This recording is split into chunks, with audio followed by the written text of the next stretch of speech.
லங்கையை நடுங்க வைத்த வானரன் சக்தி அதிகரித்துக் கொண்டிருந்த வேளையில் அவன் பாதாளத்தையும் விண்ணுலகத்தையும் ஒரே நேரத்தில் அதிர வைத்தான்.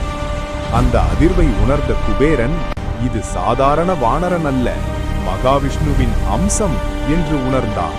வடதிசை அரசன் குபேரன் தன் ரத்தின சிங்காசனத்தை விட்டு எழுந்து நடுங்கும் கைகளுடன் ஒரு பயங்கர கதாயுதத்தை எடுத்தான்.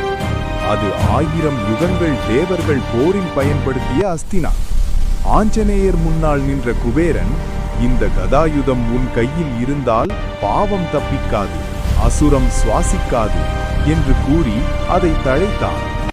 அந்த நொடியில் கதாயுதம் ஆஞ்சநேயர் கையில் விழுந்ததும் விண்ணகம் 2ஆக பிளந்தது. பாதாளம் தீயாய் எரிந்தது. அசுரர்கள் ஓடி மறைந்தனர். அந்த கதாயுதம் ஆயுதமல்ல, அது அழிவின் தீர்ப்பு.